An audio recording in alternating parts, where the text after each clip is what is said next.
Ukraine को fighter jet देने की तैयारी में पोलैंड के राष्ट्रपति डूडा का सनसनीखेज बयान। यूक्रेन को मिग-29 देना चाहता है पोलैंड, ये डूडा की तरफ से बयान जारी किया गया।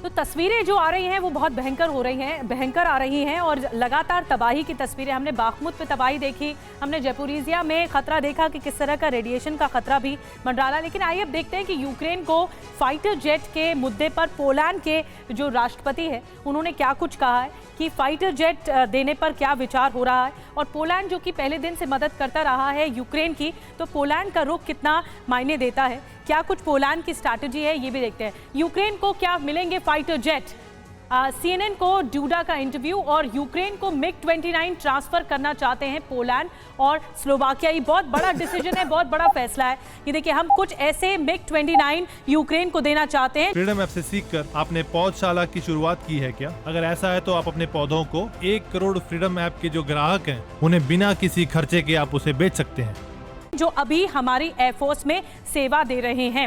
ये पोलैंड का बड़ा समर्थन। और इसके अलावा यूक्रेनी पायलट्स की F-16 की ट्रेनिंग तुरंत शुरू की जानी चाहिए, ये भी कहा जा रहा है। इसके अलावा यूक्रेनी आर्म फोर्सेस नेटो के स्तर पर पहुंचना चाहते हैं। डूडा के बयान से स्लोवाक डिफेंस मिनिस्टर जो हैं उन्होंने भी सहमति जताई है। जेरुस्लाव ने सहमति जताई है। और सुमित जी, मैं आपके पास आ रही हूँ। ये जो पोलैंड का एक लंबी लाइन खींचता हुआ दिख रहा है कि हम यूक्रेन के समर्थन में हैं और फाइटर जेट्स देने पर विचार हो रहा है।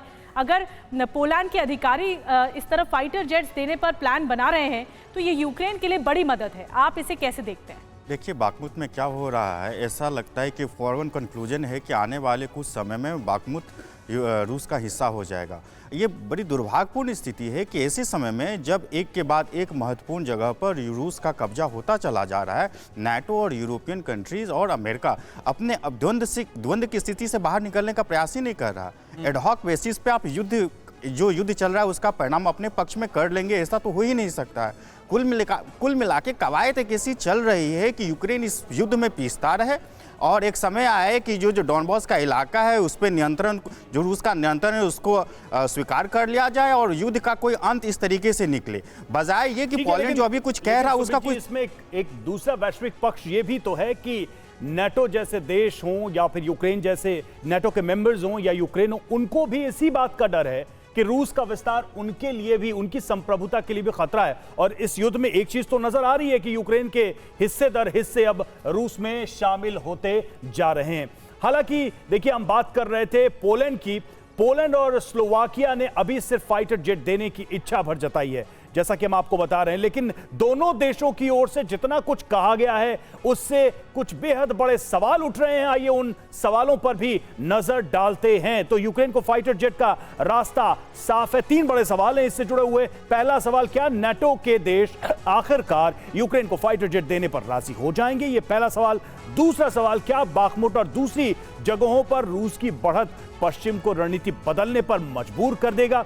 और तीसरा सवाल, यूक्रेन को नाटो से फाइटर जेट मिलते ही वॉर बिल्कुल नए लेवल पे पहुंच जाएगा? क्या ये वॉर एस्केलेट होगा? और ओपी तिवारी सर, ये सवाल मैं आप ही से करना चाहता हूं। 75% यूक्रेन की जो एयर डिफेंस पावर है वो इस युद्ध में अब तक खत्म हो चुकी है, जो जानकारी मिली है। अब ये जो मदद की बात कही जा रही है, हवाई ताकत में क्या इससे इजाफा होगा? मदद के नाम पर वो भी मिग विमान दिए जाए? रवि, देखो, ये मिग-29 जो है रशियन एयरक्राफ्ट है, ठीक है। ये भी यूक्रेन के पास भी आया था, उनके पास भी आया था। ये यूक्रेन के जो जहाज जो देंगे, कोई स्क्वाड नहीं देंगे जहां 20 जहाज हो, 40 जहाज हो, कुछ गिनती के कम देंगे। इन जहाज को कैसे काउंटर करना है, रशिया फुली कैपेबल है। कैसे जैम करना है तो ज्यादा फर्क नहीं पड़ेगा। ये तो जैसे सर, ये पैचेस में देने का मतलब क्या हुआ?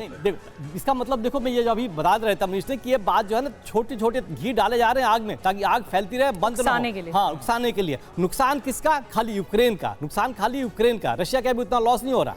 इवन पोलैंड भी जो हल्ला मचा रहा, हिस्टोरिकली देखें तो पोलैंड और यूक्रेन में काफी द्वंद्व रहा है पहले से।